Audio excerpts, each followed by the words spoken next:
खबरें जो हमें सीधा जोड़ती हैं आपसे, जिनका आपकी जिंदगी पर होता है सीधा असर। खबर का मतलब है एक भरोसा, और आपका भरोसा है हमारी जिम्मेदारी। ATL टीवी, भरोसा अलवर का। नमस्कार, आप देख रहे हैं ATL टीवी और आपके साथ मैं हूं तोशी। पहले नजर हेडलाइंस पर।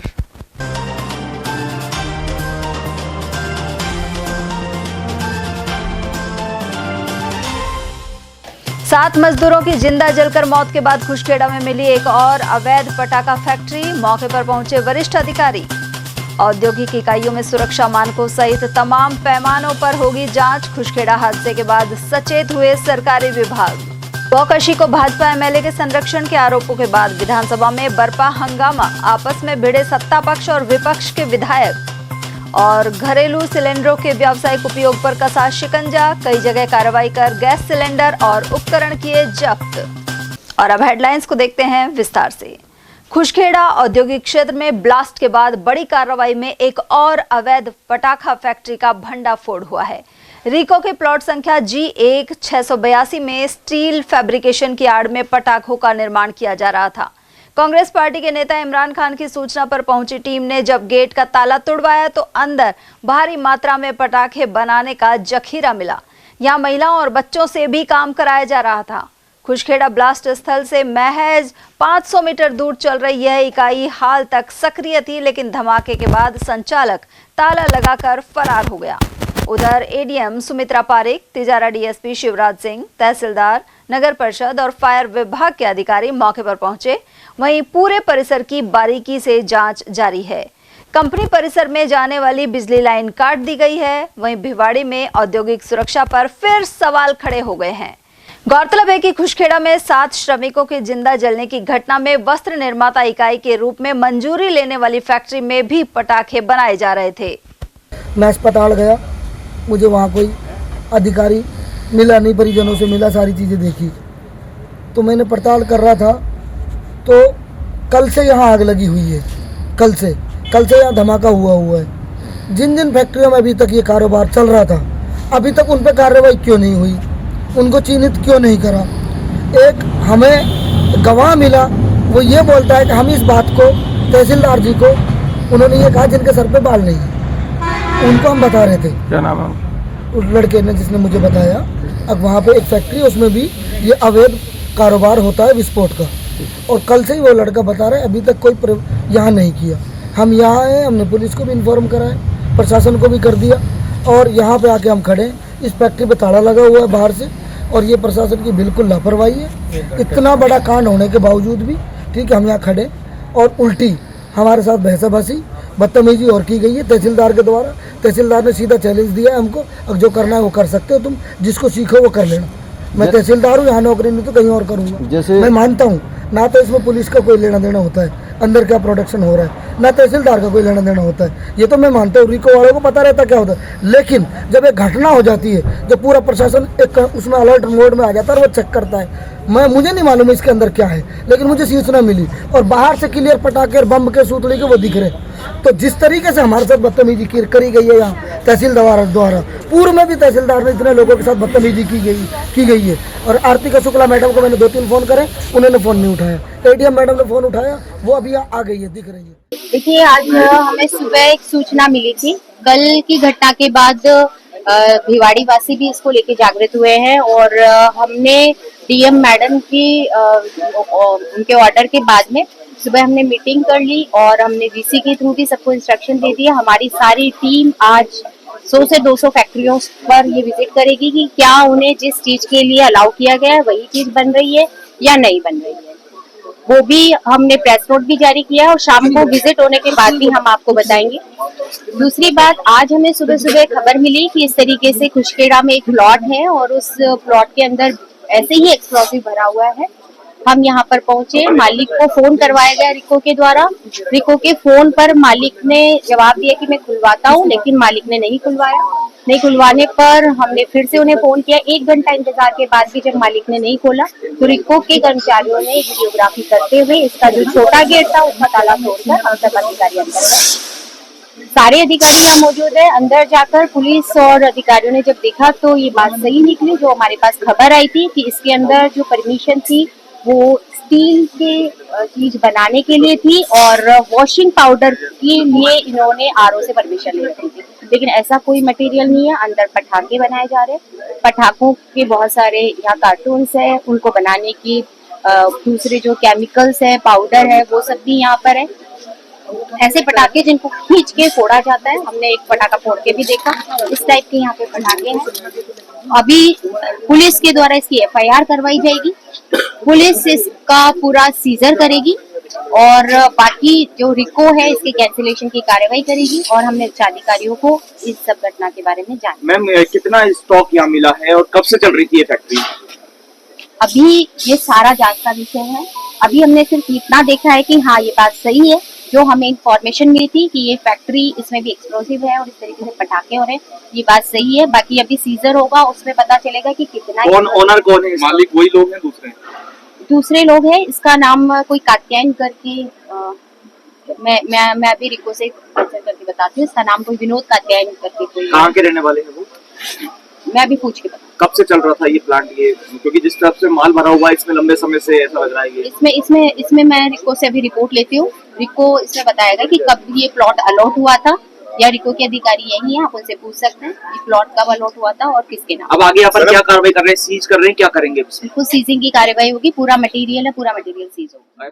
और वहीं अनेक औद्योगिक इकाइयों में सुरक्षा मानकों की पालना नहीं हो रही, अग्नि सुरक्षा उपायों का खासकर अभाव है। वहीं कई जगह वैधानिक अनुमति नहीं होने पर भी संचालन किया जा रहा है।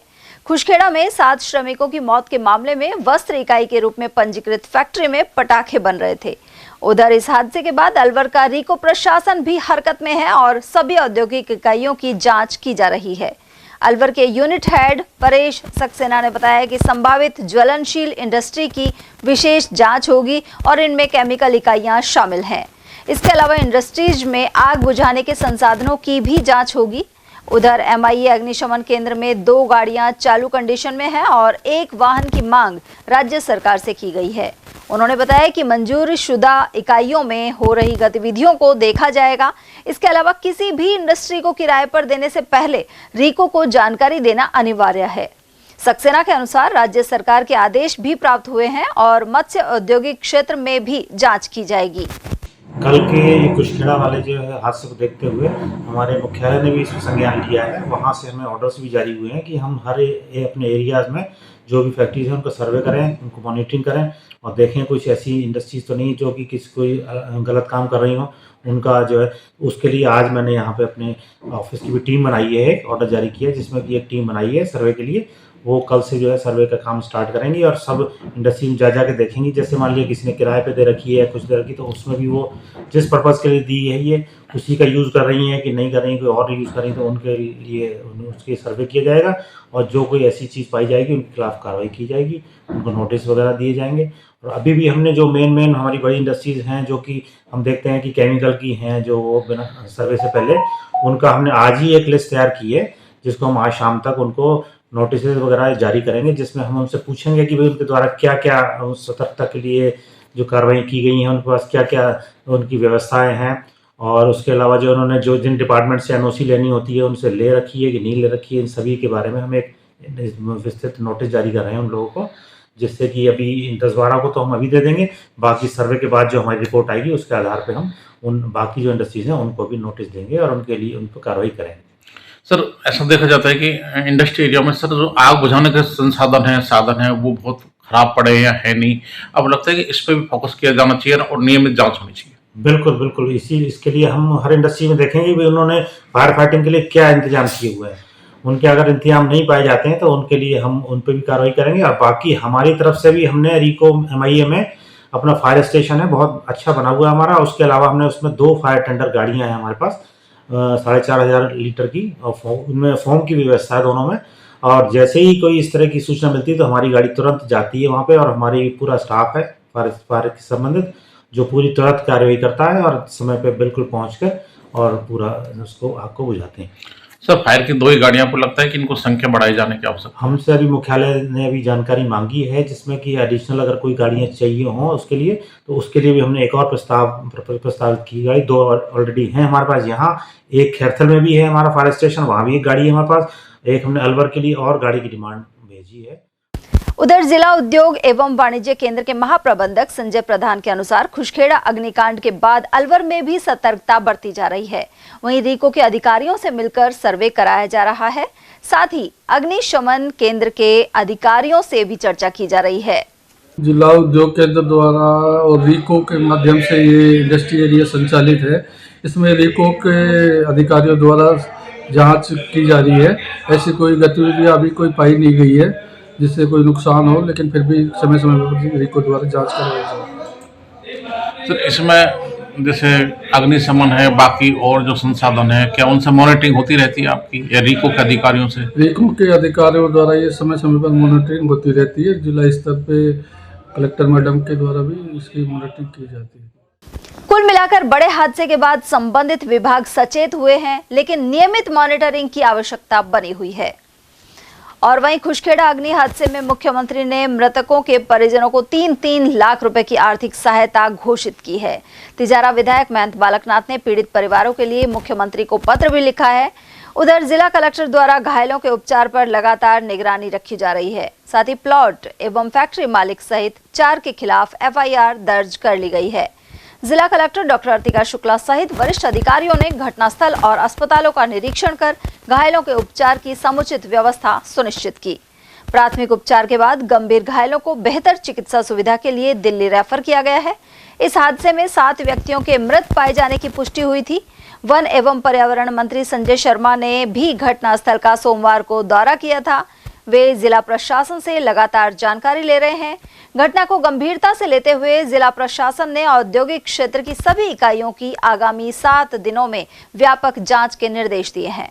गौरतलब है कि हादसे में बिहार के मोतिहारी जिले के सुजांत पासवान, मिंटू पासवान, अजीत, रवि, श्याम सहित चंपारण के अमरेश की जान चली गई थी। साथ ही एक अन्य की शिनाख्त भी होनी है। उधर फैक्ट्री एरिया में हो रहे अग्नि हादसों के मद्देनजर सतर्कता बढ़ा दी गई है। अलवर शहर के भवानी तोप सर्कल के पास स्थित अग्निशमन केंद्र पर आग बुझाने के लिए 5 गाड़ियां उपलब्ध हैं। इनमें से 1 वाहन खराब है और 4 गाड़ियां आपातकालीन स्थिति के लिए तैयार हैं।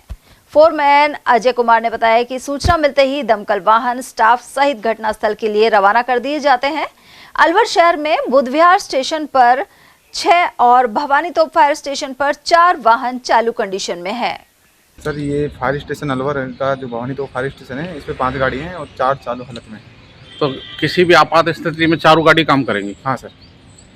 तो आपको लगता है कि पर्याप्त है 4 गाड़ियाँ? सर ये तो फायर स्टेशन भवानी तो है, बाकी हमारा बुधविहार फायर स्टेशन है, वहाँ भी 5-6 गाड़ियाँ हमारे पास हो रहे हैं। ये इधर के जो नज़दीक पड़ता है हमारे जो फायर कॉलेज, उधर से हम गाड़ी ले जाते हैं। तो अलवर में 2 हैं, दोनों तरफ से आवश्यकता पड़ने पर हाँ सर सहयोग मिल सकता है। हाँ सर। एक हमारे पास TTL भी है जो 200 फुट तक उसकी लिफ्ट से काम करती हैं फ्लैटों में। जैसे सूचना मिलने के कितने देर बाद आप तुरंत हम लोग हमेशा तैयार रहते हैं। गाड़ी सब में पानी भरा हुआ है, ड्राइवर तैयार है, फायरमैन सब तैयार है सर। अच्छा, पूरी तरह तैयार है? हाँ सर, जैसे ही कॉल मिलते हैं हम 1 मिनट से पहले भी गाड़ी निकाल देते हैं। सर कितने का स्टाफ है? 4 गाड़ी है, चारों स्टाफ हैं? सर एक गाड़ी पे हमारे 4 फायरमैन और 1 ड्राइवर हमेशा तैयार रहते हैं। तो टोटल कितने का स्टाफ है? सर हमारे यहाँ 30 आदमी हाथ गए हैं, यहाँ भवानी तोप पे हैं, बाकी वो बुधविहार में। तो जैसे सूचना मिलती है तुरंत पहुँच जाए? सर हमारे पास लेड लाइन भी है, वॉकी टॉकी भी है, बाकी हमारे और पुलिस कंट्रोल रूम में सब जगह हमारे नंबर है। राजस्थान विधानसभा के बजट सत्र में मंगलवार को भारी हंगामा हुआ। हवा महल विधायक बाल मुकुंदाचार्य के एक सवाल से शुरू हुई चर्चा ने उस वक्त उग्र रूप ले लिया जब विपक्ष ने राजधानी जयपुर में गाय के बछड़े का कटा सिर मिलने का मामला उठाते हुए सरकार को घेर लिया। विपक्ष ने जयपुर की हिंगोनिया गौशाला के पास गाय के बछड़े का कटा सिर मिलने का मुद्दा उठाया। नेता प्रतिपक्ष टीकाराम जूली ने सरकार पर हमला बोलते हुए आरोप लगाया कि इस जघन्य अपराध के आरोपी को सत्ता पक्ष के एक विधायक का संरक्षण प्राप्त है। इस बयान के बाद भाजपा और कांग्रेस के दिग्गज आमने सामने आ गए। हंगामा उस समय शुरू हुआ जब हवा महल विधायक बाल मुकुंदाचार्य ने सरकार से सवाल किया कि क्या राजस्थान में गाय को राज्य पशु का दर्जा देने का कोई विचार है? इस पर पशुपालन मंत्री जोरा राम कुमावत ने इनकार किया। वही माहौल उस समय गर्मा गया जब नेता प्रतिपक्ष टीकाराम जूली ने कहा कि जयपुर में हिंगोनिया गौशाला के पास से बछड़े का कटा सिर लाकर लटकाया गया। यह सांप्रदायिक सौहार्द बिगाड़ने की साजिश है। जूली ने दावा किया कि इस मामले में जो आरोपी है उसे भाजपा का एक विधायक बचा रहा है। उन्होंने सिविल लाइंस विधायक गोपाल शर्मा की ओर संकेत किया। ऐसे में गोपाल शर्मा बेहद नाराज नजर आए और बात साबित होने पर इस्तीफे तक का ऐलान कर डाला। इसके बाद सत्ता पक्ष और विपक्ष में आरोप प्रत्यारोप तेज हो गए। भाजपा विधायक गोपाल शर्मा सदन की कार्रवाई के बीच नापक्ष की वेल की तरफ आक्रोश के साथ बढ़ने लगे। ऐसे में कांग्रेस विधायक गोविंद सिंह डोटासरा और अशोक चांदना भी गोपाल शर्मा की तरफ आक्रोशित होकर बढ़ गए और माहौल अधिक गर्मा गया। जब कांग्रेस विधायकों ने बछड़े के कटे सिर वाले पोस्टर लहराए तो विधानसभा अध्यक्ष वासुदेव देवनानी ने आपत्ति जताई। उन्होंने गोपाल शर्मा से भी सदन की गरिमा बनाए रखने की अपील की। इसी बीच प्रदेश कांग्रेस अध्यक्ष गोविंद सिंह डोटासरा और गोपाल शर्मा के बीच काफी बहस हुई। उधर नेता प्रतिपक्ष टीकाराम जूली ने आरोप लगाया है कि प्रदेश की भाजपा सरकार सिर्फ कहने को गौ संरक्षण की बात करती है, लेकिन घटनाएं इस दावे को झुठला रही हैं। उन्होंने कहा कि जयपुर में एक बीजेपी कार्यकर्ता द्वारा गाय के सिर को काटकर टांग दिया गया। उसको गिरफ्तार करने की बजाय एक विधायक के हस्तक्षेप के चलते छोड़ दिया गया। वहीं गाय को राज्य माता का दर्जा दिलाने की बात करने वाले अब पीछे हट गए हैं। जूली के अनुसार सदन में इसे लेकर सवाल लगाने पर संबंधित मंत्री ने टाल दिया है। उन्होंने आरोप लगाया कि भाजपा के लिए गाय सिर्फ वोट लेने का जरिया है। इसके अलावा गायों के नाम की जमीन हड़पी जा रही है। जूली ने सदन की घटना का जिक्र करते हुए कहा कि विधानसभा में भाजपा के विधायक उनकी तरफ गलत ढंग से चलकर आए, साथ ही वे स्पीकर के टोकने के बाद भी नहीं रुके। इस आचरण को सही नहीं कहा जा सकता। इसके लिए स्पीकर से बात की गई है। कुछ भी कर सकते थे। जो सामने जो लोग थे, मैं चूंकि पीछे था, सामने जो लोग थे वो बता रहे हैं कि इस प्रकार की बॉडी लैंग्वेज थी कि कोई घटना दुर्घटना भी हो सकती थी। घरेलू गैस सिलेंडरों का व्यावसायिक उपयोग जारी है। वहीं इसे रोकने के लिए गठित जांच दल ने शहर में 2 स्थानों पर दबिश देकर 13 घरेलू गैस सिलेंडर और रिफिलिंग उपकरण जब्त कर लिए। दाऊदपुर फाटक के पास और सोनावा की डूंगरी क्षेत्र में यह कार्रवाई की गई है। जिला रसद अधिकारी विनोद जुनेजा ने बताया कि दाऊदपुर फाटक के पास लवली मेहंदी रत्ता की दुकान पर घरेलू गैस की अवैध रिफिलिंग की जा रही थी। मौके से एचपी गैस के 13 घरेलू सिलेंडर, रिफिलिंग यंत्र और एक मोटर बरामद हुई है। जब्त सामान को ज्योति गैस एजेंसी के प्रतिनिधि को सुपुर्द कर दिया गया।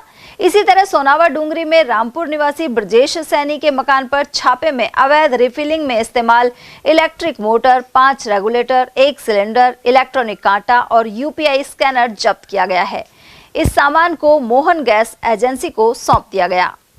उधर डीएसओ के अनुसार जिले में घरेलू गैस के व्यावसायिक कार्य में दुरुपयोग को रोकने के लिए कार्रवाई जारी रहेगी। वहीं इस दौरान प्रवर्तन अधिकारी रणधीर सिंह, बनवारी लाल शर्मा, अमित कुमार यादव, प्रवर्तन निरीक्षक अशोक कुमार शर्मा एवं विजयपाल यादव मौजूद रहे।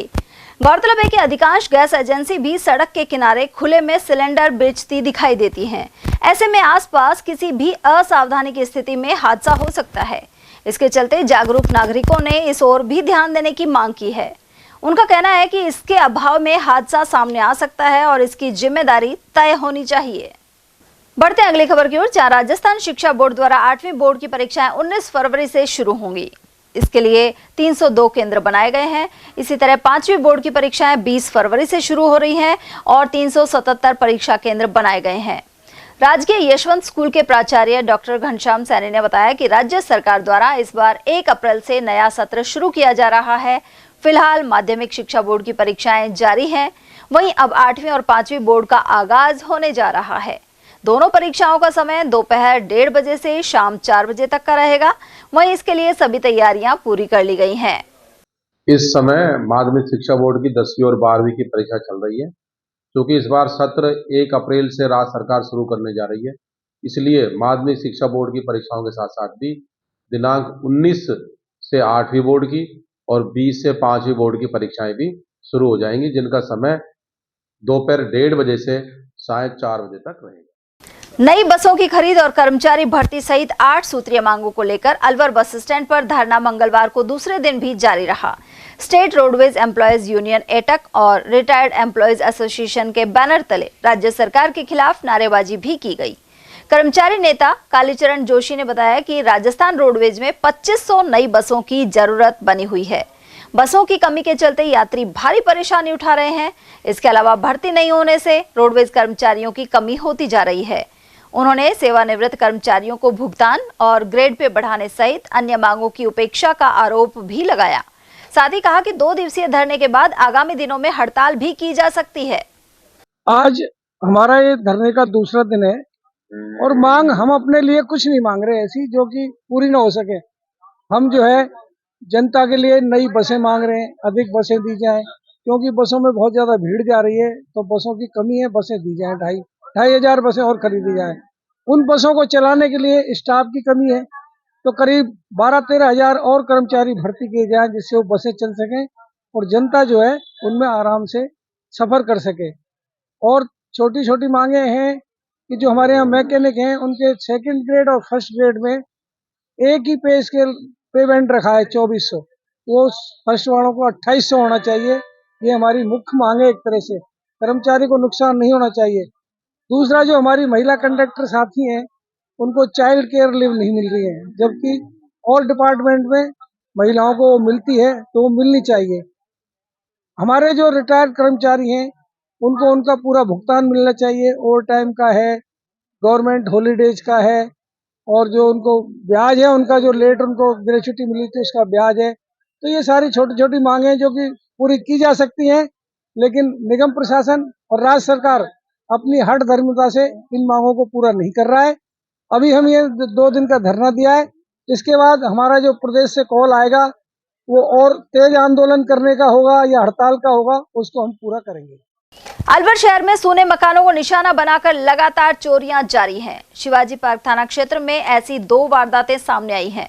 यहां बुद्ध विहार और पास स्थित गणेश नगर कॉलोनी में अज्ञात चोरों ने बंद पड़े घरों के ताले तोड़े और हाथ साफ कर दिया। जानकारी के अनुसार बुद्ध विहार निवासी संजय अग्रवाल 13 तारीख को परिवार सहित भीलवाड़ा के गंगापुर घूमने गए थे।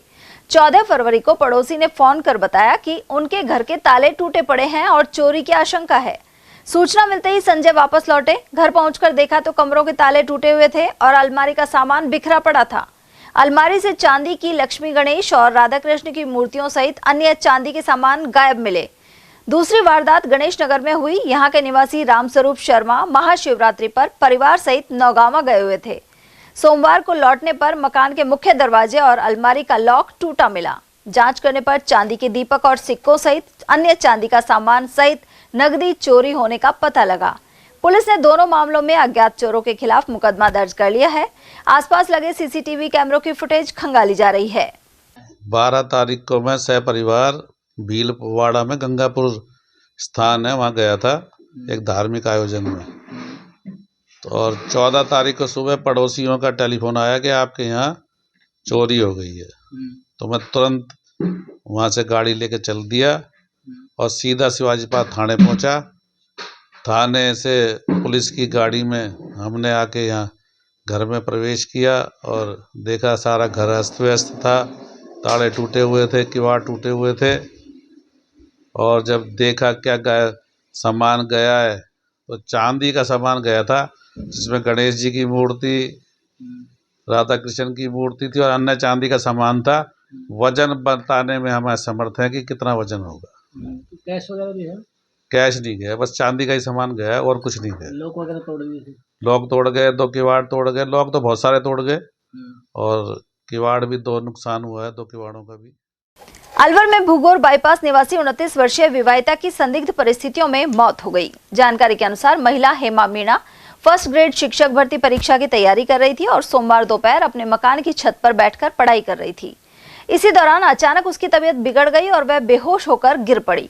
पड़ोसियों ने जब छत पर हेमा को बेसुध हालत में देखा तो तुरंत परिजनों को इसकी सूचना दी। परिजन उसे गंभीर अवस्था में इलाज के लिए अलवर के एक निजी अस्पताल लेकर पहुंचे, जहां चिकित्सकों ने जांच के बाद हेमा को मृत घोषित कर दिया। घटना की सूचना मिलने पर सदर थाना पुलिस भी मौके पर पहुंची। परिजनों के अनुसार हेमा पूरी तरह स्वस्थ थी और किसी प्रकार की गंभीर बीमारी से पीड़ित नहीं थी, जिससे मौत के कारणों को लेकर संदेह बना हुआ है। मृतका के विवाह को करीब 14 वर्ष हो चुके थे और उसके 2 छोटे बेटे हैं। वहीं पति पुलिस कांस्टेबल है। पुलिस ने शव को मोर्चरी में रखवाकर पोस्टमार्टम की प्रक्रिया शुरू कर दी है और मामले की जांच की जा रही है। वहीं मेडिकल ज्यूरिस्ट के मीणा के अनुसार प्रथम दृष्टि में मौत का कारण जहरीली दवा का सेवन प्रतीत हो रहा है। मृतका हेमलता मीणा जो हमारी बहू लगती है, हमारे भाई के बेटे की बहू है और पड़ोस में मेरे यहाँ रहते हैं। जैसा मुझे जानकारी में जैसे पता चला तुरंत ही है तो पड़ोस में रहने वाली हमारी मीना नाम की लड़की है जो वो जैसे छत पे गई तो हेमा पढ़ रही थी, वहाँ पढ़ते पढ़ते को उसने आवाज़ दी तो वो काम करती हुई नीचे आ गई। फिर वो दोबारा गई खुद के कपड़ों को सुखाने की वजह से, तो उसने फिर आवाज़ लगाई तो हेमा बोली नहीं। फिर बोलना नहीं तो हेमलता बोल क्यों नहीं रही थी, वो डेली की तरह तो उसने जो बोली नहीं तो वो गई तो एकदम उसके नु के बहन जी मेरे पेट में दर्द हो रहा है, और पेट में दर्द होने की जब शिकायत उसने बताई तो उसने नीचे कहा तो भाभी वो घर वाले परिवार वाले भागकर छत पाए और उसको लेकर तुरंत पड़ोसी से गाड़ी मंगवाकर और तुरंत अस्पताल लेकर पहुंचे। अस्पताल में सोलंकी साहब के यहाँ पर उन्होंने कहा भाई इसमें तो नहीं है, इसकी जान जा चुकी है। चीज़ पढ़ाई कर रही थी वो MA BEd है और अब टीचर्स की पेपर्स की तैयारी में लगी हुई थी। पति का क्या नाम है, क्या मनोज मीणा है जो राजस्थान पुलिस में ही है, हमारा बेटा है जो उसकी वो कांस्टेबल है। अच्छा, तो पियर वाले आगे पियर वाले हैं हमारे समधी जी और बहू के भाई भी है जो यहाँ सभी लोग उपस्थित हैं और हम आपसी सहमति से किसी प्रकार का कोई वो नहीं है। भगवान वो 2 छोटे छोटे बच्चे हैं उनका जीवन का सहारा छिन गया है, ऐसे में उनकी समस्या सवाल खड़ा हो गया है कि उनकी देखभाल करने वाला कोई नहीं रहा। राजगढ़ क्षेत्र के मोनपुर में एक नंदी पर किसी अज्ञात व्यक्ति ने बेरहमी से धारदार हथियार से हमला कर दिया। ऐसे में नंदी गंभीर रूप से घायल होकर दर्द से तड़पता रहा। यहाँ के निवासी अभिषेक जांगिड़ ने जब नंदी को खून से लथपथ हालत में देखा तो तुरंत इसकी सूचना पालिका कर्मी जुगनू तंबोली को दी। सूचना मिलते ही पालिका टीम और राज्य सरकार की पशु हेल्पलाइन नंबर 1962 की टीम मौके पर पहुंची। यहाँ घायल नंदी का रेस्क्यू कर उपचार शुरू कर दिया गया। वहीं एक बेजुबान जानवर पर इतनी क्रूरता को लेकर चर्चा बनी हुई है। अभी ऐसा करने वाले अज्ञात व्यक्ति का पता नहीं लग पाया है। मोनपुर से अभी तक हाथी ने मुझे सूचना दी कि भाई कोई सांड का किसी ने पैर काट दिए हैं। इसकी सूचना पर हम वहां पर पहुंचे। वहां पहुंचकर सांड को रेस्क्यू किया। 1962 भी वहां पर पहुंची, उसका ट्रीटमेंट वहां कर गए, उसके टांगे वांगे लगा करके अभी वो ठीक है और उसको वहीं रख रखा है। रेस्क्यू करने में कितना समय लगा? रेस्क्यू करने में कम से कम आधा घंटा लग गया। बड़ी मशक्कत के बाद पकड़ा तो पूरा बड़ा नारा था। एलन अलवर की खनिका सैनी JEE मेंस की गर्ल्स कैटेगरी में सिटी टॉपर रही हैं। नेशनल टेस्टिंग एजेंसी ने देश की सबसे बड़ी इस इंजीनियरिंग प्रवेश परीक्षा का परिणाम जारी कर दिया है। परिणाम में इस बार भी एलन अलवर के स्टूडेंट्स ने श्रेष्ठ प्रदर्शन किया। अलवर सेंटर हेड सौरभ कटारिया ने बताया कि खनिका सैनी ने सिटी में टॉप किया है, जबकि नकुल सोनी, प्रिंस सतेजा, अनुष्का अग्रवाल, दिव्या गुप्ता, नीतीश खंडेलवाल एवं आरव गुप्ता ने भी 99% से अधिक परसेंटाइल स्कोर हासिल किए हैं। कटारिया ने बताया कि एलन अलवर के स्टूडेंट्स लगातार बेहतर परिणाम दे रहे हैं। उधर CEO नितिन कुकरेजा ने बताया कि JEE मेंस 2026 के परिणामों में एलन ने एक बार फिर अपनी एकेडमिक एक्सेलेंस साबित की है। देश भर में 12 स्टूडेंट्स को ओवरऑल 100 परसेंटाइल घोषित किया गया है और इसमें से 7 स्टूडेंट्स एलन क्लासरूम से हैं, जबकि एलन कोटा के क्लासरूम स्टूडेंट कबीर छिल्लर ने 100 परसेंटाइल के साथ 300 में से 300 अंक हासिल किए हैं, जबकि क्लासरूम कोर्स से अर्णव गौतम, शुभम कुमार, भावेश पात्रा, अनय जैन, निमय पुरोहित और चिरंजीव ने 100 परसेंटाइल स्कोर किया है। उधर परिणामों की पारदर्शिता को बरकरार रखते हुए एलन ने इस बार भी अपने रिजल्ट्स को देश की प्रमुख ऑडिट फर्म EY इंडिया से वैलिडेट करवाया है। मेरा नाम खनिका सैनी है। मैं एलन अलवर में 2 साल से पढ़ रही हूँ और मेरा ड्रीम था IIT जाने का, तो उसके लिए पहला स्टेप होता है JEE मेंस क्लियर करना। JEE मेंस का सेशन 1 मैंने क्लियर किया है और मैं पढ़ाई सुबह 8:30 से लेके 7:30 बजे तक तो कोचिंग में करती थी उसके बाद घर पे थोड़ा सा रेस्ट करके 2-3 घंटे और पढ़ लेती थी। बाकी ये सब मेरी मेहनत, मेरे सर की मेहनत और मेरे मम्मी पापा और सर का सपोर्ट की वजह से हुआ है। अभी कल जेई मेन सेशन 1 का रिजल्ट आया है, जो कि अभी हमारे एलन अलवर का फर्स्ट रिजल्ट है। इसमें हमने अलवर गर्ल सिटी टॉपर दी है, बच्ची खनीका सैनी है, जिसके 99.8384,703 परसेंटाइल अचीव किए। ऐसे 99 से ऊपर हमारे पास 8 बच्चे हैं और जैसा भी पता लगा है कि जो 10 सिटी टॉपर्स हैं उसमें अलवर के 5 बच्चे ऐसे हैं जिन्होंने 10 सिटी टॉपर्स में अपनी जगह पक्की की है। और ये एलन अलवर के लिए और अलवर के लिए बहुत गौरवान्वित की बात है कि जिस मकसद से हम अलवर में आए थे उसी रिजल्ट को हमने यहाँ पर प्रोड्यूस किया। जब हम आए थे तो कोटा आपके द्वारा ही क्वेश्चन पूछे गए थे कि क्या उसी तरह रिजल्ट प्रोड्यूस कर पाएगा एलन अलवर भी, तो हमने इसको प्रूफ कर दिया है कि हाँ, एलन अलवर भी कोटा के कंपेयर में अलाइन करके उसी तरह से रिजल्ट प्रोड्यूस कर रहा है। क्या अलग हमने एजुकेशन दी, किस तरह से अलग? एक्चुअल में सबसे पहली चीज तो यह है कि बच्चों को आईआईटी का मीन समझाना बहुत जरूरी है कि फॉर्मूले से ही आईआईटी क्लियर नहीं होती है। हमने इन बच्चों को वो लेवल प्रोवाइड किया जिससे बच्चों को फील हुआ कि हाँ, एडवांस तक जाने के लिए किन किन चीजों का और किस तरह से ध्यान रखना पड़ता है, उस लेवल की स्टडी जरूरी है। और बच्चों ने भी अपना बेस्ट एफर्ट दिया, सुबह 8:30 आना और शाम तक 7:30 तक यहाँ पर बैठकर स्टडी करते थे। प्रदेश कांग्रेस कमेटी के महासचिव अशोक कुमार सैनी ने कहा है कि भारत और अमेरिका की डील भारतीय किसानों के लिए नुकसानदायक है। अनाज, खाद्य तेल और पशु आहार यदि अमेरिका से खरीदा जाएगा तो भारतीय किसानों को खासा नुकसान होगा, साथ ही उन्हें अपनी उपज का उचित मूल्य भी नहीं मिल पाएगा। सैनी के अनुसार यह डील निरस्त कर भारतीय कृषि को मजबूत करने की आवश्यकता है। वहीं कांग्रेस द्वारा इसका पुरजोर विरोध किया जाएगा। सर, जिस तरह से अमेरिका और भारत की डील हुई है और उस डील को लेकर भारतीय किसान, ऐसा लग रहा है कि शायद खेती को काफी नुकसान होगा, तो कांग्रेस के विपक्ष के नेता जो लोकसभा में है, नेता प्रतिपक्ष राहुल गांधी और कांग्रेस के राष्ट्रीय अध्यक्ष मल्लिकार्जुन खड़गे लगातार उठा रहे हैं, विपक्ष के नेता भी तमाम उठा रहे हैं। सरकार है कि हठधर्मी से डील को आगे बढ़ा रही है। आपको लगता है कि किसान बर्बाद हो जाएंगे और नुकसान होगा इस डील से? मैं बिल्कुल आपके सहमत हूँ आपकी बातों से। मैं आपके चैनल माध्यम से यही बताना चाहूँगा कि आज जब अमेरिका से जो भी डील हो रही है भारत सरकार की, मोदी जी की, ये गलत हो रही है, हमारे देश के लिए हित में नहीं है। जो जिस तरह की डील हो रही है कि आप ये चारा भी विदेशों से मंगा नहीं करें, यहाँ हमारे किसान भाइयों को जो नुकसान हो रहा है उनके समर्थन मूल्य तक नहीं मिल रहा।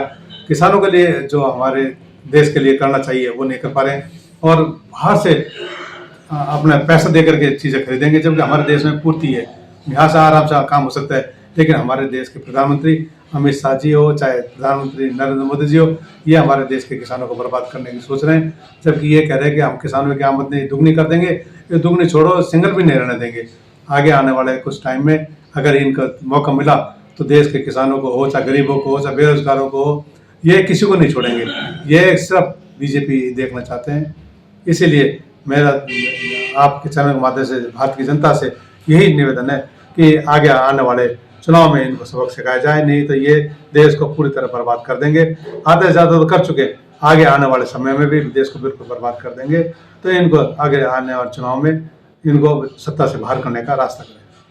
तो जिस तरह से किसानों ने पहले 3 कानून के खिलाफ बड़ा आंदोलन किया जो करीबन 1 साल से ज्यादा चला, आपको लगता है कि अगर किसान और खेती को नुकसान हुआ तो किसान फिर उठ खड़े होंगे, आंदोलन हो सकता है? बिल्कुल, पहले भी किसानों के खिलाफ जो इन्होंने कानून बनाया था, सालों काफी किसान भाई हमारे उस बॉर्डरों पे वहाँ शहीद हुए थे और आखिर में जाकर इनको कानून को वापस लेना पड़ता। अब भी अगर किसान भाइयों को ऐसी इस तरह के बर्बाद करने की सोचेंगे तो किसान भाइयों के साथ आज भारत के हर नागरिक किसानों के साथ है, चाहे कुछ भी हो। हम पूरा देश, सभी कांग्रेस पार्टियों से सभी पार्टियां किसानों के हित के लिए लड़ेगी और पूरा देश आज किसानों के साथ है। सर, जिस तरह से कांग्रेस पार्टी ने हमेशा किसानों का सम्मान किया है, चौधरी महेंद्र सिंह टिकैत जब दिल्ली में आंदोलन करते थे तो राजीव गांधी खुद पहुंचकर उनसे वार्ता करके उनकी समस्याओं का समाधान करते थे, तो ऐसा लगता था कि किसानों का सम्मान है और किसान खेती कर सकते हैं। लेकिन मोदी तो 2-2 साल तक, 1-1 साल तक आंदोलन चलता है, बात करने ही नहीं जाते। ये आपने बिल्कुल सही कहा। किसानों से कोई भी समस्या हो, आज आसाम पूरी तरह जल रहा था, वहाँ जाकर देखा नहीं इन्होंने, इनके नेताओं ने। इसी तरह किसान हमारे बॉर्डरों पर शहीद हो रहे हैं, वहाँ इनको कोई मतलब नहीं। पूरे साल वहाँ पड़े रहे, किसान भाई हमारे धरना देते रहे, उनको कोई लेना देना नहीं, कानून वापस लिया। अब आगे भी कोई किसी भी तरह हो, चाहे बॉर्डर पर किसी भी तरह का हमारे फौजियों के साथ हो, चाहे आम जनता के साथ हो, किसानों के साथ हो, मोदी जी को मोदी जी सरकार को कोई किसी से कोई लेना देना नहीं। वो तो किसी भी तरह झूठ से, चोरी से, कैसे भी सत्ता में आना चाहते हैं। सत्ता के अलावा उनको कुछ नहीं दिख रहा। आगे सत्ता में आते ही आगे आने वाले चुनाव के लिए बेईमानी करना चालू कर देते हैं। इसलिए ये वोट चोर, गद्दी चोर बैठे हुए हैं। तो इनको किसी भी तरह देश की जनता से मेरा निवेदन है, आगे आने चुनाव में, चाहे पंचायत के चुनाव हो, चाहे विधानसभा के हो, चाहे लोकसभा के हो, इनको बीजेपी के नेताओं को सत्ता से बाहर करना चाहिए। जिला उद्योग एवं वाणिज्य केंद्र अलवर की ओर से एक दिवसीय कार्यशाला बुधवार को रेलवे स्टेशन के पास एक निजी होटल में होगी। इसके तहत एक जिला एक उत्पाद ऑटो कंपोनेंट नीति के तहत चर्चा हुई। इसमें उद्योग संघ के अध्यक्ष मनोज गुप्ता सहित अन्य उद्योगपति शामिल होंगे।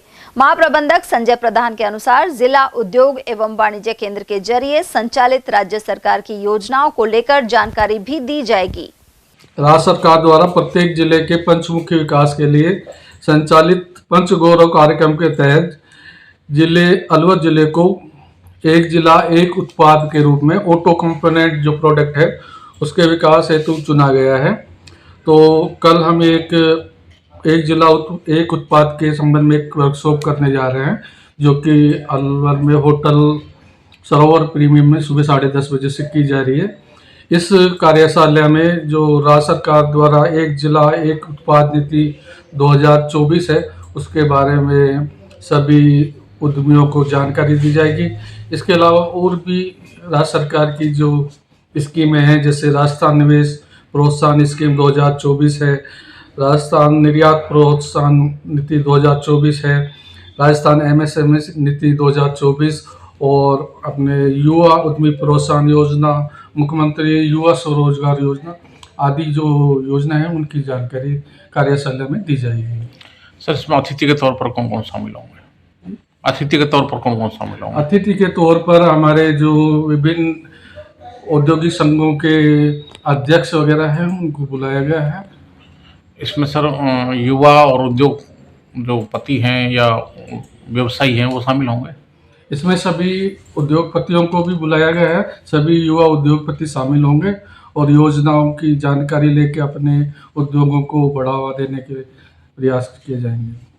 जो उद्योग लगाना चाहते हैं, वो जानकारी लेना चाहते हैं, वो भी पता रहेंगे? जी, उद्योग लगाना जो चाहते हैं ना या अपना उद्योग शुरू करना चाहते हैं, वो भी इस कार्यशाला में आके अपना ज्ञान बढ़ा सकते हैं। BL पब्लिक स्कूल नयाबास में मंगलवार को विशेष योग्यजन बच्चों के अधिकारों के संबंध में विधिक जागरूकता शिविर लगाया गया। कार्यक्रम का शुभारंभ मां सरस्वती के पूजन के साथ हुआ। कार्यक्रम के मुख्य अतिथि जिला विधिक सेवा प्राधिकरण के सचिव एवं ADJ मोहनलाल सोनी रहे। उन्होंने विशेष योग्यजन बच्चों को उनके संवैधानिक एवं विधिक अधिकारों की विस्तृत जानकारी प्रदान की, साथ ही अपने अधिकारों के प्रति सजग रहने के लिए प्रेरित किया।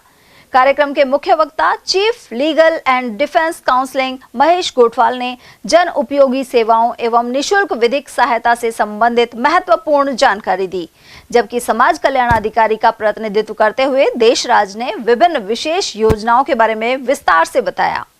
उधर एडवोकेट मोनालिसा शर्मा सहित सिमरन सोनी ने भी विचार रखे। विद्यालय की प्राचार्य सुमन बिलखा ने सभी अतिथियों का आभार व्यक्त किया। कार्यक्रम का संचालन कंचन कौशिक द्वारा किया गया। जनवादी महिला की प्रांतीय कोषाध्यक्ष रईसा ने लॉर्ड्स यूनिवर्सिटी के social science and humanities department में व्याख्यान दिया। उन्होंने माई चॉइस माई राइट विषय पर विद्यार्थियों के बीच विचार रखे। उन्होंने बताया कि हम एक पुरुष प्रधान समाज में रहते हैं। इसमें अधिकांश युवाओं को अपनी पसंद से शिक्षा, कैरियर और विवाह आदि के बारे में फैसला लेने का हक नहीं है। लड़कियों पर यह पाबंदियां ज्यादा होती हैं।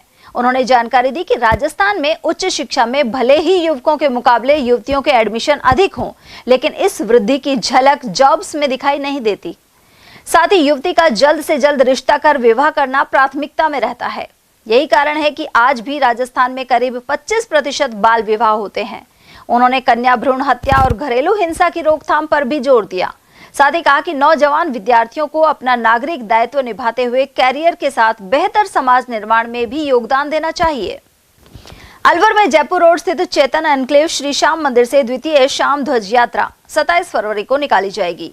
मंदिर के महंत बने सिंह ने बताया कि यह ध्वज यात्रा सुभाष चौक स्थित भगवान जगन्नाथ मंदिर से ढोल नगाड़े और डीजे के साथ रवाना होगी। इसमें सैकड़ों की संख्या में श्याम प्रेमी हाथों में ध्वज लेकर शामिल होंगे। मुख्य मार्गों से होते हुए जयपुर रोड स्थित श्री श्याम मंदिर पहुंचने के बाद भंडारे का आयोजन किया जाएगा। श्रमिक नेताओं ने किसान निधि योजना का संबंधित लोगों को पर्याप्त लाभ नहीं मिलने का आरोप लगाया है। कामगार नेता मोहन सिंह राघव के अनुसार प्रधानमंत्री नरेंद्र मोदी के निर्देश पर यह योजना शुरू की गई थी। राघव के अनुसार उमरैन क्षेत्र में उनकी पत्नी के खेत हैं, लेकिन 3.5 साल में कोई राशि उनके खाते में नहीं आई है। इसके लिए संबंधित कार्यालयों के अनेक चक्कर लगाए जा चुके हैं। राघव ने सभी पात्र लोगों को योजना का तुरंत लाभ दिए जाने की मांग की है। प्रधानमंत्री महोदय की तरफ से एक किसान निधि योजना चलाई थी, पीएम किसान। जो किसान छोटे किसान हैं उनको हर महीने या 6 महीने में किस्त डालने का उनका है कि छोटे किसानों को जिनके पास कम। लेकिन सरकार दावा करती है कि सबका साथ सबका विकास, लेकिन वो भी हमें ज़्यादा लाभकारी नहीं लग रहा, क्योंकि जैसे ऊँट के मुंह में जीरा। उदाहरण के तौर पे मेरी मिसेज का खेत है उमरैन के उसमें पटवार हल्के में और बाढ़ के बाग के समीप है। अब उन्होंने करीब 3-3.5 साल हो गए, उन्होंने जमाबंदी, पटवारी रिपोर्ट सब कुछ वहाँ तहसील में लगा दी है, लेकिन आज तक उनकी एक भी किस्त नहीं आई है। हो सकता है कि हमारे विचार अलग हों या हमने संगठन दूसरा चुन रखा है, इसका भी प्रभाव हो सकता है अधिकारियों पे पड़ता हो कि साहब ये दूसरे विचारधारा के। लेकिन ज़मीन तो हिंदुस्तान में ही है और अपने अलवर ज़िले की तहसील अलवर में ही है, तो इतना भी दुर्व्यवहार नहीं करना चाहिए कि जो उनके चाहते हैं उनको तो हर माह पे जब भी उनकी किस्त डलती है घटाघट डालते, तो अखबारों में हम पढ़ते हैं। हालांकि मेरी मिसेज पढ़ी लिखी नहीं है, अगर उनको पता चल जाए ना कि अखबारों में कितने करोड़ किस्त डाली है केंद्र सरकार ने किसानों को, तो मेरे घर में भी झगड़ा होने का डर है। क्योंकि आप एक जिम्मेवार आदमी होकर भी आप पटवारी या कलेक्टर साहब से नहीं मिल सकते। तो मेरी मिसेज तो हताश होकर घर बैठ गई है, मेरी पत्नी, कि अब मेरे को कभी भी किस्त नहीं मिलेगी। और उनकी ज़मीन का पूरा खसरा नंबर सब कुछ दे रखा है वहाँ, लेकिन काफ़ी बार वो चक्कर लगा के आई है, कभी पैदल गई है, ई रिक्शे से भी गई है, लेकिन उनको कभी भी सुविधा अब तक नहीं मिल पाई है। शायद 3.5 वर्ष हो गए उनको। और प्रशासन से हम शायद मिलना भी नहीं चाहते, क्योंकि बार बार चक्कर लगाने से फ़ायदा नहीं है कि वो ढाक पे 3 वही पात हैं। कहने का मतलब ये है कोई फ़ायदा नहीं मिला आज तक। और वो उमरैन कभी जाती है तो और महिलाएं बताती कि हमारे तो पैसे आ रहे हैं, लेकिन उनके पैसे आज तक नहीं आए। तो इस पे भी जिला प्रशासन गौर करे तो अच्छा रहेगा। ऐसे हो सकता है कितने मामले होंगे और कितने छोटे किसान होंगे जिनके 2 बीघा 1 बीघा 500 वर्ग वो 2000 वर्ग गज या 3000 वर्ग गज ज़मीन पड़ी है, या बिस्वा में है, मान लो उनको 2 बिस्वा 8 बिस्वा, तो ऐसे कितने वो कहाँ तक चक्कर लगाएं। और कैंपों में तो खाली एक दिखावा होता है, वहाँ कैंपों में तो पब्लिक का ही पैसा धूल की तरह धुएं में उड़ा देते हैं। गाड़ी घोड़े टेंट नाश्ता पानी मशीन लगाना, वो अरे कैंप आपको लगाने की आवश्यकता नहीं है। जब आपके सभी जगह ग्राम पंचायत में कार्यालय, तो वहाँ आप सुनिश्चित तौर पर उसको कार्य को निपटा सकते हो, क्यों वहाँ स्थानीय निवासी पटवारी सेक्रेटरी सरपंच सबसे मिल पाता है। अब कैंप लगाने का तो तात्पर्य नहीं है कि कैंप में लाखों रुपए खर्च होते हैं। गौरतलब है कि केंद्र सरकार द्वारा छोटे किसानों को लाभ देने के लिए पीएम किसान योजना 24 फरवरी 2019 को चालू की गई थी। केंद्र सरकार द्वारा हर साल 6000 रुपए देने का प्रावधान है, लेकिन श्रमिक नेता ने आरोप लगाया कि बहुत से किसानों के खाते में एक भी किश्त नहीं आई है। उमरैन स्थित बाढ़ केसरपुर में खसरा नंबर 25 और 25 की खातेदार रतनबाई भी इसका उदाहरण है, जबकि वे चाहे गए तमाम दस्तावेज सरकारी कार्यालय में दे चुके हैं। जनगणना 2027 के प्रथम चरण को लेकर 2 दिवसीय ट्रेनिंग दी गई। इसमें जिला कलेक्टर और प्रमुख जनगणना अधिकारी डॉक्टर आरतिका शुक्ला ने गहनता से प्रशिक्षण प्राप्त कर जनगणना कार्य को समयबद्ध रूप में पूरा करने की हिदायत दी। जिला परिषद सभागार में मकान सूचीकरण एवं मकान गणना कार्य के लिए जिला स्तरीय प्रशिक्षण दिया गया। जिला कलेक्टर ने कहा कि जनगणना राष्ट्रीय महत्व का कार्य है। उन्होंने बताया कि पूरी जनगणना प्रक्रिया डिजिटल माध्यम से संचालित होगी, जिसमें जनगणना प्रबंधन पोर्टल और मोबाइल एप्लीकेशन का उपयोग किया जाएगा। नवाचार के तहत नागरिकों को पहली बार स्वयं गणना की सुविधा भी मिलेगी, जिससे वे अपनी जानकारी स्वयं दर्ज कर सकेंगे। उधर जनगणना निदेशालय के सहायक निदेशक महेश कुमार एवं सुभाष यादव ने दायित्वों एवं कार्यप्रणाली की विस्तार से जानकारी दी। इस दौरान उप जिला जनगणना अधिकारी प्रीति यादव सहित संबंधित अधिकारी मौजूद रहे। खबरें अभी और भी हैं, लेकिन फिलहाल वक्त एक छोटे से ब्रेक का, फौरन लौटेंगे। फर्नीचर का 32 साल पुराना जाना माना नाम राहुल डेकोर। यहाँ आपकी लाडली बिटिया के लिए अथवा अपने घर के लिए सभी प्रकार का सागवान का फर्नीचर उपलब्ध है।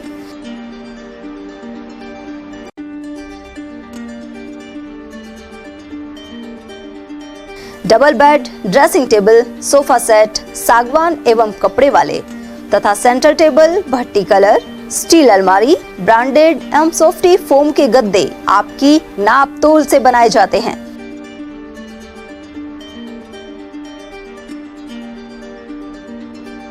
सभी सामान एक ही छत के नीचे उपलब्ध। हमारा पता है अलवर बोर्ड, जैसमंत तिराहे से पहले, कटी घाटी, अलवर। Contact number 9414019769 and 9414019768। पहचान गारमेंट्स अब शादियों की खरीदारी के लिए दिल्ली और जयपुर जाने की जरूरत नहीं। पहचान गारमेंट्स लाया है कुर्ता, पैजामे, शेरवानी, ब्लेजर और कोट पैंट की शानदार वैरायटी।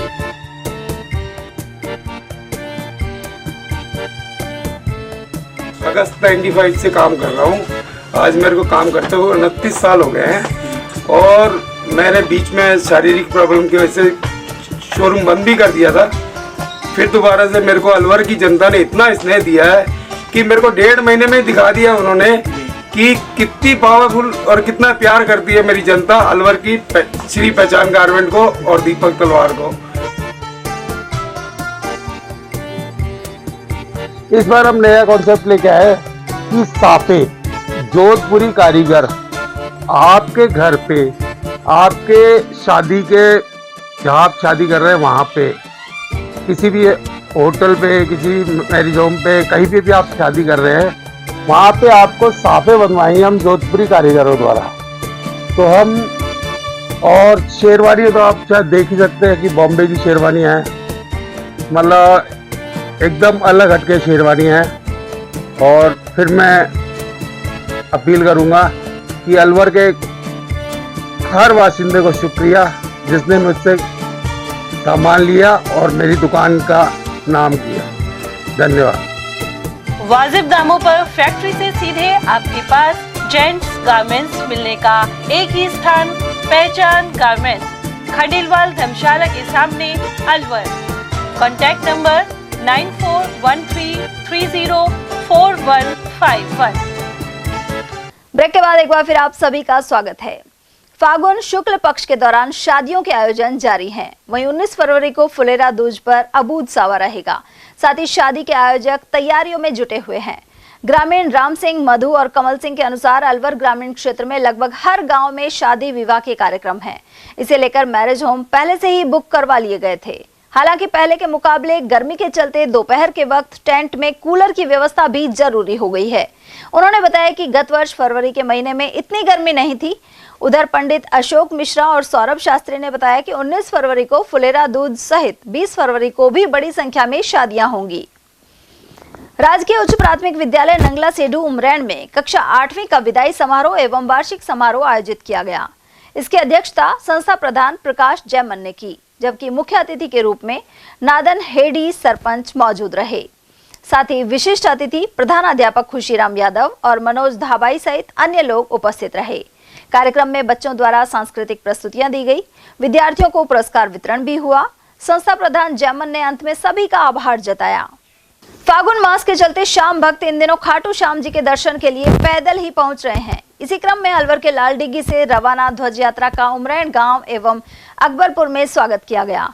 साथ ही नटनी का बारा में रात्रि विश्राम रहा। श्रद्धालुओं ने बताया कि यह छठी पद यात्रा है जो 20 फरवरी को खाटू श्याम दरबार में पहुंचेगी।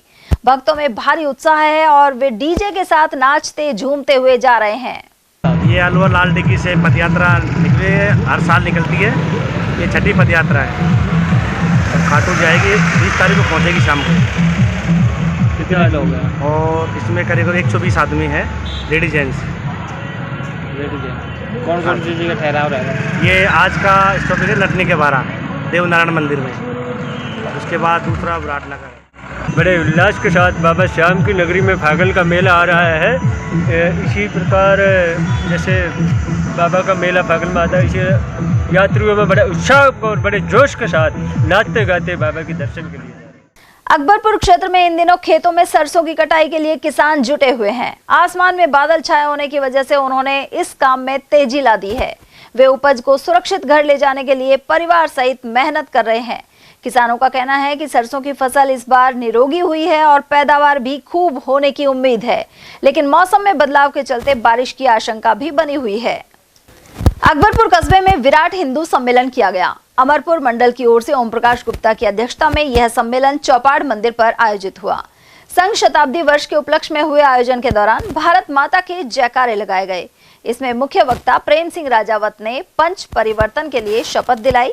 कार्यक्रम के दौरान मालाखेड़ा खंड सह खंड कार्यवाहक अजीत यादव ने हिंदुओं को संगठित रहने पर जोर दिया।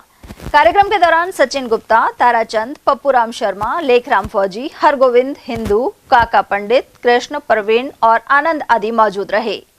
थानागाजी के श्री नर्वदेश्वर महादेव मंदिर में शिव महापुराण कथा के 5वें दिन मंगलवार को स्वामी कमलदास बापू ने शिवजी के समस्त व्रतों की कथा सुनाई। उन्होंने कहा कि जो निर्मल मन से शिवजी के व्रतों को करता है उसकी सभी मनोकामनाएं भगवान शिव पूरी कर देते हैं। उधर कथा के दौरान आयोजक सुशील सैनी, चंद्रकला, मंदिर पुजारी पंडित बाबूलाल शर्मा और अन्य भक्तों की मौजूदगी रही। साथ ही चित्रकूट से आए पंडित गोविंद प्रसाद मिश्रा मौजूद रहे। बांसुर पंचायत समिति सभागार में ग्राम विकास अधिकारियों की मासिक समीक्षा बैठक आयोजित हुई। कार्यवाहक विकास अधिकारी प्रदीप बिरमानी की अध्यक्षता में हुई बैठक में विभिन्न योजनाओं की समीक्षा की गई। साथ ही प्रधानमंत्री आवास योजना में लाभार्थियों के भुगतान, नवीन पेंशनर्स की पेंशन बनाने सहित अन्य योजनाओं का लाभ समय पर दिलाने की हिदायत दी गई। वहीं स्वच्छता पखवाड़ा 28 फरवरी तक चलाया जाएगा। पंचायतों के ग्राम विकास अधिकारियों और कनिष्ठ सहायकों की समीक्षा बैठक रखी गई, जिसमें राज्य सरकार की महत्वाकांक्षी योजनाओं जैसे स्वच्छ भारत मिशन, प्रधानमंत्री आवास योजना, स्वामित्व योजना, एमपीलैड योजना, इनके बारे में चर्चा की गई और आगामी इनको क्या कार्य करने हैं, किन योजनाओं में पीछे हैं, किन में हमारी स्थिति ठीक है, उनका रिव्यू कर इसके बारे में उन्हें प्रगति करने के निर्देश प्रदान किए। नहीं, हमने कोशिश तो ये की है कि ग्राम पंचायत स्तर पर कनिष्ठ सहायक या ग्राम विकास अधिकारी दोनों में से एक आवश्यक रूप से वो रहे। अगर कोई मीटिंग में या पंचायत समिति में दोनों में से एक किसी काम से आ रहा है तो दूसरा निश्चित रूप से आपको उपलब्ध मिलेगा। लेकिन फिर भी अगर किसी दिन कोई छुट्टी पे है या कोई अन्य किसी आवश्यक कार्य से दोनों नहीं है तो हो सकता है कि उस दिन वहाँ कोई नहीं मिले।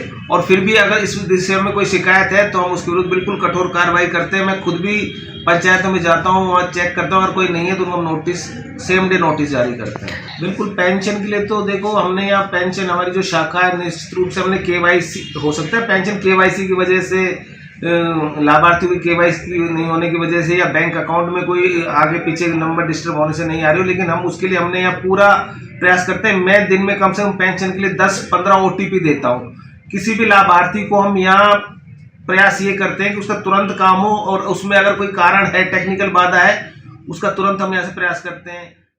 खैरथल के इंदिरा एपी स्कूल स्थित विश्व शांति मंदिर में सुंदरकांड पाठ का आयोजन मंगलवार को किया गया।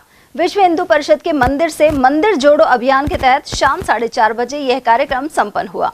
वहीं भक्तों ने उत्साह के साथ सुंदरकांड का पाठ किया। साथ ही आरती के बाद प्रसाद वितरण किया गया। यह जानकारी पंकज खुराना ने प्रदान की। महाशिवरात्रि के उपलक्ष्य में 3 दिवसीय भंडारा टेल्को सर्कल के समीप संपन्न हुआ। भंडारा प्रभारी संदीप चौधरी ने बताया कि महाशिवरात्रि के पावन अवसर पर यह आयोजन किया गया। 3 दिन तक बड़ी संख्या में श्रद्धालुओं ने प्रसाद ग्रहण किया। वहीं पूर्व विधायक ज्ञानदेव आहूजा भी यहां पहुंचे और प्रसाद वितरित किया। जिला कांग्रेस कमेटी के पूर्व अध्यक्ष योगेश मिश्रा ने भिवाड़ी में 7 मजदूरों की दुखद मौत पर शोक व्यक्त किया है। उन्होंने इसके लिए संबंधित फैक्ट्री, विभाग और स्थानीय प्रशासनिक अधिकारियों को भी जिम्मेदार ठहराया। साथ ही कहा कि गारमेंट्स के लिए स्वीकृत इकाई में पटाखों का अवैध काम चलने के बावजूद अधिकारियों को कोई जानकारी नहीं थी। मिश्रा ने मृतक के परिजनों को न्यूनतम 20-20 लाख रुपए मुआवजे पर भी जोर दिया है। उन्होंने कहा कि प्रधानमंत्री नरेंद्र मोदी ने भी इस घटना पर दुख जताया है। ऐसे में प्रधानमंत्री सहायता कोष और अन्य तरीकों से भी पीड़ितों को मदद की जानी चाहिए। जिस तरह से भिवाड़ी में फैक्ट्री में हादसा हुआ है, 7 लोग जिंदा जल गए, चाइना का बारूद था, पटाखे बनाए जा रहे थे, अवैध कारोबार चल रहा था। आप जिला कांग्रेस कमेटी के पूर्व जिला अध्यक्ष हैं, कांग्रेस के वरिष्ठ नेता हैं, क्या प्रतिक्रिया? देखिए, बहुत ही दुखद और दुर्भाग्यपूर्ण घटना है। सबसे पहले तो मैं जो हमारे श्रमिक भाई मरे हैं, परमपिता परमात्मा से प्रार्थना करता हूं कि उनकी दिवंगत आत्मा को शांति प्रदान करके अपने श्री चरणों में स्थान दे और उनके शोकाकुल परिवारों को इस अपार दुख को सहन करने की शक्ति प्रदान करे। दूसरे, राजस्थान सरकार से और प्रशासन से मेरी एक अपील है कि जिस तरीके से रजिस्ट्रेशन किसी और काम का किसी फैक्ट्री में हो रहा है, बन कोई और चीज़ रही है, तो ये वहाँ के जो लोकल डीएलओज हैं, जो रीको के अधिकारी हैं, जो डीआईसी के अधिकारी हैं, या जिस बैंक ने उसको फाइनेंस किया है उसके अधिकारी हैं, ये लोग क्या कर रहे हैं? लेबर इंस्पेक्टर हैं, ये लोग क्या कर रहे हैं?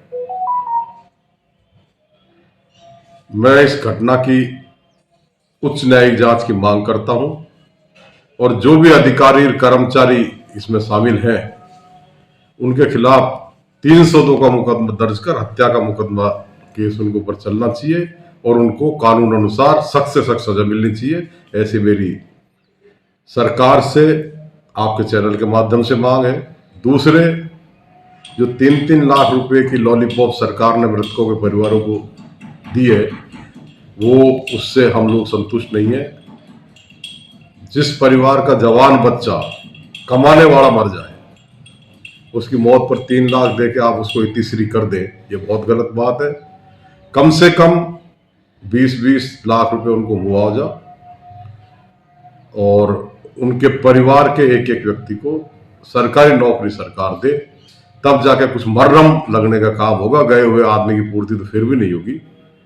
तो मेरा पुलिस और प्रशासन से, राजस्थान सरकार से ये पुनः अपील है कि इनको मुआवजा ज़्यादा दे और जो भी लोग इसमें शामिल हैं, चाहे वो फैक्ट्री के अधिकारी हों, चाहे वो सरकारी अधिकारी हों, सबके खिलाफ सख्त से सख्त कानूनी कार्रवाई हो। सर, इस घटना के प्रधानमंत्री नरेंद्र मोदी ने निंदा की है, दुख जताया है, लेकिन इनकी सहायता के लिए कोई भी घोषणा नहीं की है, जबकि बिहार में भाजपा के गठबंधन की सरकार है। अच्छा होता माननीय प्रधानमंत्री जी घटना की दुख जताने के साथ साथ मृतकों को जब उन तक बात पहुंच गई तो इतना मुआवजा तो देते थे, उनके परिवार को 10-5 साल का तो बेचारों को रोजी रोटी का जुगाड़ हो। और चलते चलते एक नजर हेडलाइंस पर।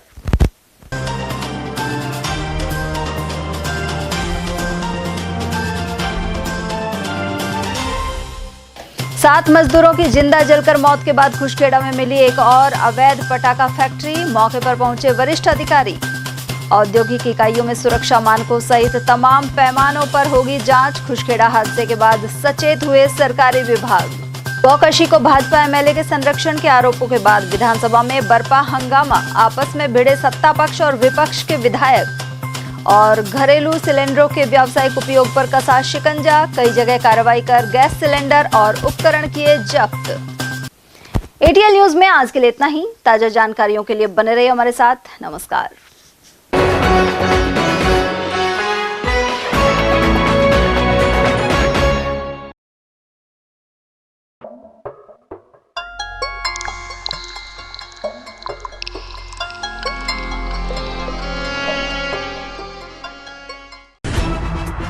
खबरें जो हमें सीधा जोड़ती हैं आपसे, जिनका आपकी जिंदगी पर होता है सीधा असर। खबर का मतलब है एक भरोसा, और आपका भरोसा है हमारी जिम्मेदारी। ATL TV, भरोसा अलवर का।